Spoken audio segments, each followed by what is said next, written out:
किसी भी देश की विदेश नीति यह निर्धारित करती है कि उसके द्वारा दूसरे देशों के संबंध कैसे हैं। आज हम बात करने वाले भारत की विदेश नीति को और अधिक ऊंचाइयों पर ले जाने वाले ऐसे शख्स के बारे में जिनकी चर्चा पूरे विश्व में होती रहती है। पूरा विश्व आज भारत को विदेश नीति को लोहा मानने पर मजबूर है। भारत की विदेश नीति को उन ऊंचाइयों पर ले जाने का श्रेय जिस शख्स को जाता है उनका नाम है एस जयशंकर, जो अभी वर्तमान में हमारे देश के विदेश मंत्री हैं। इनका जन्म 9 जनवरी 1955 को नई दिल्ली में हुआ था। यह मूल रूप से तमिल परिवार से संबंध रखते हैं। इनके पिताजी एक सिविल सर्वेंट थे, इसी कारण इनका जन्म नई दिल्ली में हुआ।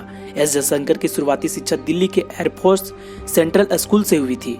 इसके बाद इन्होंने दिल्ली यूनिवर्सिटी से सेंट स्टीफन कॉलेज से बीए की डिग्री हासिल की। बीए की डिग्री हासिल करने के बाद जेएनयू से पॉलिटिक्स में एमए की डिग्री हासिल की और जेएनयू से ही जयशंकर जी ने इंटरनेशनल रिलेशन में एमफिल और पीएचडी भी किया है। उनकी पहली पत्नी शोभा जयशंकर थी, लेकिन शादी के कुछ समय बाद शोभा को कैंसर से मृत्यु हो गई। शोभा की मृत्यु होने के बाद एस जयशंकर ने जापानी मूल की महिला से शादी की। उनकी दूसरी पत्नी का नाम ओक्यो जयशंकर है। साल 1977 में एस जयशंकर अपनी शिक्षा पूरी करने के बाद इंडियन फॉरेन सर्विस IFS में शामिल हुए। सोवियत यूनियन के फॉल व मॉस्को और श्रीलंका में भारतीय सेनाओं के शांति मिशन के दौरान एस जयशंकर ने अपनी सेवाएं दी। इसके अलावा एस जयशंकर ने कई देशों में इंडियन के एम्बेसडर के रूप में भी अपनी सेवाएं दी। S Jaishankar United State of America, China और सीचेल्स रिपब्लिक में एम्बेसडर के रूप में काम किया। इसके अलावा उन्होंने सिंगापुर के हाई कमिश्नर के रूप में काम किया और भारत और अमेरिका के रिश्ते में पॉजिटिव बदलाव का क्रेडिट भी एस जयशंकर को ही जाता है। भारत और सोवियत यूनियन के बीच संबंधों और मजबूत करने के लिए जयशंकर ने विशेष रूप से रशियन भाषा सीखा। एस जयशंकर रशिया में 2 साल रहे और यहाँ 1979 से लेकर 1981 तक रहे। इसके बाद उनकी पोस्टिंग वाशिंगटन DC US में हुई, जहां पर उन्होंने इंडियन एम्बेसी में फर्स्ट सेक्रेटरी के रूप में काम किया। USA में उनकी पोस्टिंग 3 सालों तक रही। वे यहां पर 1985 से लेकर 1988 तक रहे। इसी पोस्टिंग के दौरान एस जयशंकर लाइमलाइट में आए। इसके बाद उनकी पोस्टिंग एक हाई कमिश्नर के रूप में सिंगापुर में हुई, लेकिन उनके कैरियर चेंजिंग का टेन्योर एम्बेसडर टू चाइना का था। चाइना में एस जयशंकर 4.5 साल तक रहे, जो कि खुद का एक रिकॉर्ड है। चाइना में लंबे समय तक एम्बेसडर के रूप में काम किया। एस जयशंकर को चीन और अमेरिका के मामलों का विशेषज्ञ भी माना जाता है। चीन और अमेरिका के बातचीत में वह भारत के प्रतिनिधित्व भी कर चुके हैं।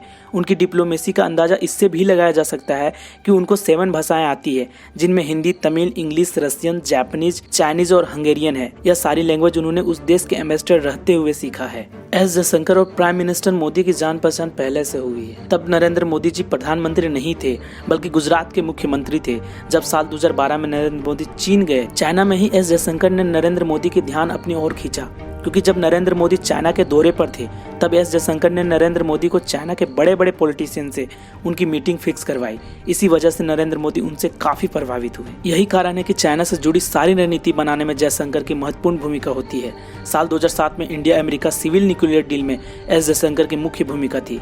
साथ ही भारत और अमेरिका के बीच देवयानी खोबरगाड़े विवाद को सुलझाने में भी एस जयशंकर ने बड़ी योगदान हासिल किया। एस जयशंकर ने अमेरिका के साथ चाहे परमाणु समझौता हो या फिर चीन के साथ डोकलाम विवाद रहा हो, इन दोनों बड़े मामले में एस जयशंकर ने बहुत ही समझदारी के साथ बेहतर तरीके से सुलझाया था। अमेरिका और चीन के बीच जारी ट्रेड वार के बीच दोनों देशों में भारत के राजदूत रहे एस जयशंकर ने बड़े ही रणनीतिक तरीके से हल किया था। नरेंद्र मोदी के गवर्नमेंट आने के बाद साल 2015 से सेंट्रल कैबिनेट ने 29 जनवरी 2015 को एस जयशंकर को विदेश सचिव बनाया। खास बात यह रही कि फैसला एस जयशंकर के रिटायरमेंट से सिर्फ 72 घंटे पहले किया गया था। उन्होंने करीब 4 साल तक विदेश सचिव के रूप में काम किया। 2019 में एस जयशंकर को विदेश मंत्री का कार्यभार मिला। एस जयशंकर का पॉलिटिशियन ना होने के बावजूद 2019 में भारत के 30वें फॉरेन मिनिस्टर बने। यह उन पर प्रधानमंत्री के भरोसे को भी जाहिर करता है। ये भारत के इतिहास में अब तक का सबसे एजुकेटेड फॉरेन मिनिस्टर हैं। इतने एजुकेटेड फॉरेन मिनिस्टर होने का फायदा यह है कि इतने क्राइसिस के टाइम पर भी इंडिया को फॉरेन पॉलिसी अपने गोल्डन पीरियड से गुजर रही है। एस जयशंकर अपने बयानों के कारण छाए हुए हैं। उनके बयानों से जाहिर होता है कि सीधी बात, नो बकवास। चारों तरफ अमेरिका में दिए गए बयानों का चर्चा हो रही है, चाहे वो मानव अधिकार हनन के आरोप हो या फिर रूस से तेल और गैस की खरीद। एस जयशंकर ने अमेरिका के मानव अधिकार मामले में 2 टूक जवाब दिया था। उनके सख्त जवाब को लेकर ग्लोबल टाइम्स ने ट्वीट किया। उसने लिखा कि आजाद भारत को मानव अधिकार पर भाषण देने का अमेरिका को कोई अधिकार नहीं है। अमेरिका भारत को अपना ग्राहक देश समझने का सपना देखना बंद कर दे। अमेरिका अपनी महान नैतिकता को अपने पास ही रखे, उभरती हुई शक्तियों से ढंग से पेश आना सीखे। साल 2019 में एस जयशंकर को भारत के राष्ट्रपति रामनाथ कोविंद द्वारा पद्मश्री से सम्मानित किया गया था। ऐसा ही रिलेटेड वीडियो देखने के लिए हमारे चैनल को अगर अभी तक सब्सक्राइब नहीं किया है तो सब्सक्राइब कर ले और बेल आइकन प्रेस कर ले। धन्यवाद।